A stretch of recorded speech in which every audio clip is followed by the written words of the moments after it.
Ek glo in God die Vader, die Almagtige, die Skepper van die heelal. Ek glo in Jesus Christus, God se enigste, ons Redder en Verlosser. Hy is heilig, heilig, heilig is die Heer, almagtig en waardig, waardig, waardig is die Lam vir ewig.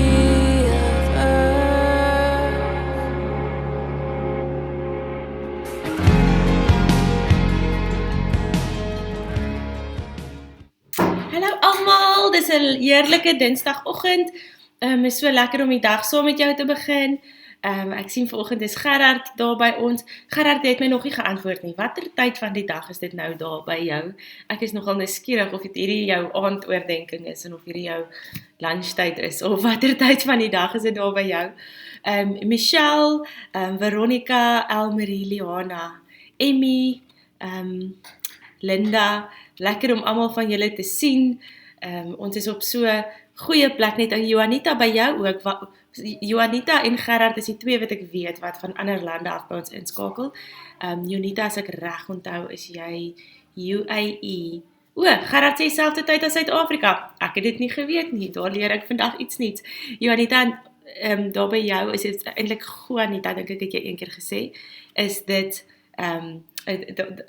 Johanita is van die UAE, as ek die regte ene weet het. Miskien is ek besig om met die verkeerde mense te praat. Dan is ek jammer. So goed om vanoggend saam met jou te begin. Ons is besig met 'n so amazing reeks wat gaan oor die name van God en die manier hoe God vir ons van homself leer deur die verskillende name wat daar in die Bybel gebruik word vir hom. Ek het net die week weer gelees dat dit nie net is dat God verskillende name het in die Bybel nie, maar iets soos sonde het verskillende name in die Bybel, 8 verskillende woorde wat gebruik word om sonde te verduidelik, en dan het ons hierdie een idee daarvan, en tog word al 8 hierdie woorde gebruik, en al 24 hierdie woorde wat ons nou oorgesels, word gebruik om God te verduidelik, om te verduidelik wie hy is, en ek dink elkeen van hulle is tot seën vir ons. So ek wil vanoggend sommer net sê dat hierdie vir my heerlik is om dit saam met jou te doen. Nou, partykeer sal ons so vinnig ietsie kan bespreek, en ander kere neem dit langer, en as ons praat oor in Kadesh, dan Yahweh Kadesh, dan is dit die Here wat heilig is. En is interessant dat ons nou hier trek, ons is nou net klaar met die reeks waar ons gesels oor ons is anders, ons doen dit anders en is eintlik heilig. En ek het net vanoggend toe lees ek maar hierdie woord heilig het eintlik 'n klomp meer betekenisse wat ek dalk alles vir jou moet lees. Die woord heilig beteken volmaak, sonder sonde, onskendbaar, suiwer en skoon. Dit beteken voorberei, om te proklameer, om te verklaar en dan ook om apart te wees. En dis die anders waaroor ons gepraat het in die reeks, maar dit beteken ook, jy hoor, sonder sonde, volmaak, perfek, suiwer, skoon, en maar dan ook om te verklaar, om soos 'n getuienis te hê, om daar buite te wees en dit daar buite te stel. Nou, vanoggend wil ek so 'n bietjie gesels oor hoe die Bybel verduidelik hierdie woord heiligheid rondom die plek van samekomste, rondom die plek waar mense bymekaar gekom het. Ons sien veral in die Ou Testament, in die Ou Verbond, was die plek van samekomste baie belangrik, die tabernakel en die tempel en die plekke was heilige plekke.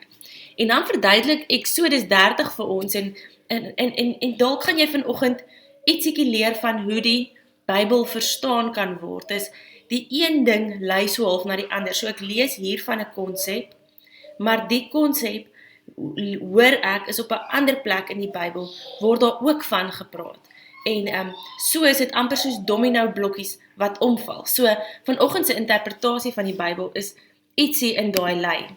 So dit begin by die plekke van samekoms was heilig. En dan is die vraag, okay, so hoe is dit geheilig as ons Exodus 30 lees? Die Here het verder vir Moses gesê, kry die volgende bymekaar, 500 dele mirre, die helfte soveel kaneel, 250 dele kalmoes, 500 dele kassie en 4 liter olyfolie. So dis allerhande verskillende krye en middels van die antieke tyd, wat daar 'n resep voorgegee word om te sê, meng dan nou hierdie olie. Meng dit met mekaar en maak daarvan heilige salfolie. Gebruik dit om die tabernakel en die ark van die verbond te salf. Salf daarmee ook die tafel en al sy toebehore, die kandelaar en al sy toebehore, die wierookaltaar, die brandofferaltaar met sy toebehore, die waskom met sy voetstuk. Dra hulle almal aan die Here op. Enigeen wat daaraan raak, sal vir die Here geheilig wees. Nou wat vir my belangrik is ons praat veral oor hierdie, en as ek vir jou vra, hoe is hierdie geheilig, dan is dit deur die salfolie. So die priester het gegaan, hy het hierdie olie gemeng, en hy het dit oral gaan smeer en oor dit gebid, en dan was dit geheilig. En ek dink is belangrik dat ons vanoggend vir mekaar sê, ek glo daaraan aan die waarde van salwing. Ek het dit in my eie lewe al net die Here beleef, hoe iemand my gesalf het al meer as een keer met olie, en hoe ek regtige teenwoordigheid van die Heilige Gees beleef het in daai oomblik. Maar ek moet tog hierdie sê, die intensie van hierdie salfolie was nooit dat dit een of ander magic olie is nie. Dis nie een of ander salwing wat in die olie lê nie. Ek wil so ver gaan as om te sê, dis 'n baie spesifieke resep wat gegee is, maar die kere wat ek met olie gesalf het en deur olie gesalf is, was dit net suiwer olyfolie waarmee ek gesalf is. Dit was nie eers hierdie resep nie, want al wat dit is dis 'n vinger. Hierdie meeste van die goed in die Ou Testament is 'n vinger wat wys na Jesus toe. Want onthou, Jesus is die vervulling van dit wat daar gebeur. En Jesus is die vervulling van olie ook. So, ons lees dan nou hierdie van die salwing wat gebeur het met olie. En dan sien ons in 1 Korintiërs 3 vers 16, dan word daar die lyn getrek tussen die tempel of die tabernakel en ons. 1 Korintiërs 3:16 sê, besef julle dan nie, so hierdie is nou nuwe verbond, besef julle nie dat julle almal saam die tempel van God uitmaak, en dat die Gees van God in julle as sy tempel woon nie. So, jy ken die kinderliedjie, weet jy nie, jy's 'n tempel, ons is tempels, en ons maak, wat ek hou van die nuwe lewende vertaling is, dit sê, ons is nie aparte tempeltjies ook nie, ons maak saam die tempel uit, die Gees van God woon in ons. As die tempel van God beskadig, sal God hom skade. As iemand die tempel van God beskadig, sal God hom skade aandoen. God se tempel is immers heilig, en julle is self daardie tempel. So die tempel, ons is die tempel, en ons is heilig. Hoekom is ons heilig? Deur die salwing met die olie. So jy hoor hoe hierdie soos domino blokkies is, wat omval. Kyk, dan die volgende gedeelte, wat ons gaan lees, as ons nou gehoor het, ons is gesalf met die olie, is die vraag dat ek, maar wat doen hierdie olie? Nou, daar word oor olie gepraat in Jesaja 10, en ek sou eintlik, ons sou vir weke lank kon gesels oor die waarde van olie, en hoe hierdie olie, soos wat ons kan gesels by die nagmaal, 'n vinger wys na Jesus toe. Maar Jesaja 10 vers 27 praat oor die krag van salwing met olie, en dan word daar verwys na die tyd van Jesus toe, en van die salwing wat mense gaan kry, en dan staan daar, in die dag sal sy las afgly van sy skouers, en sy juk van jou nek, en die juk sal tot niet raak vanweë die vettigheid. In die King James Version staan daar, it shall be in that day, his burden shall be taken away off your shoulder, his yoke from off your neck, and the yoke shall be destroyed because of the anointing. So, daar word gepraat oor die tyd wanneer Jesus gaan kom en sê, dis 'n tyd van salwing, ons is sy tempel, sy Gees woon in ons is gesalf, ons is heilig, en dit sal maak dat die juk van ons skouers afgly, dat die swaar wat ons saambly van ons skouers afgly. Nou as ek so vir jou ietsie oor my eie binnekamer tans kan deel, is dat die Here besig is, voel dit vir my, om met my te werk en my te leer oor wat dit beteken om te heers. So, ons lees baie keer in die Bybel, en jy het al baie keer in preke gehoor, dat die Bybel sê, die sonde sal nie meer oor ons heers nie, maar ons sal oor die sonde heers, of ons heers saam met God, Adam en Eva wat die mandaat gekry het, om te heers saam met God. En in my stilte tyd het ek begin wonder, maar wat beteken dit om te heers? Want dit is sulke half teologiese terme, sulke abstrakte goed, en as ek vir jou sê, ons heers oor die sonde, dan sê jy vir my, dit is so, dit is waar, dit staan in die Bybel. Maar wat beteken dit prakties? Wat beteken dit vir my en vir jou, dat die sonde nie meer oor ons heers nie? En ek dink Jesaja 10 vers 27 het iets hiermee uit te waai. Want jy sien, die sonde wat oor ons heers, sou maklik gesien kon word soos 'n juk van die verlede, 'n juk van swaar en seer kry, 'n juk van goed wat ons gedoen het, 'n juk van goed wat ander mense gedoen het, 'n juk van die stikkendheid van die wêreld, 'n juk van wat verkeerd is met hierdie wêreld, wat ons saam met ons dra, ons sleep dit, soos 'n os 'n juk oor sy skouer het en hierdie vrag agter hom aansleep, so sleep ons hierdie saam met ons, en dit heers oor ons. 'n juk heers tog oor 'n os, want die juk sê vir die os waarheen om te gaan en wat om te doen. En dan leer die Bybel vir ons, maar die anointing, die vettigheid, die salwing maak, dat hierdie juk afgly. En as hierdie juk afgly, dan beleef ons vryheid. En ek wonder of, ek het in my kop lank die prentjie gehad, dat hierdie afgly of die verbreking van juk is dalk soos 'n amper 'n negatiewe ding. So dit is ons heers hieroor en ons is besig selfs met geestelike oorlogvoering en al hierdie goeters en dis wat dit beteken. Maar dit voel vir my of die Here meer en meer vir my kom wys dat hy op 'n ander manier heers oor my lewe en oor jou lewe en dat dit ons vry maak. So ons dra die juk van bitterheid saam met ons en dit heers ons lewe, want dit bepaal ons gesondheid, dit bepaal ons besluite, dit bepaal die manier hoe ons optree, dit bepaal, ons dra die leuen saam met ons. Maar Jesus maak ons vry daarvan, deur vir ons vergifnis te leer, dat ons nie meer bitterheid hoef saam met ons te dra nie. Ons dra die juk van die seer van ons kinderdae saam met ons, en dit bepaal in 'n sin waarheen ons gaan en wat ons doen.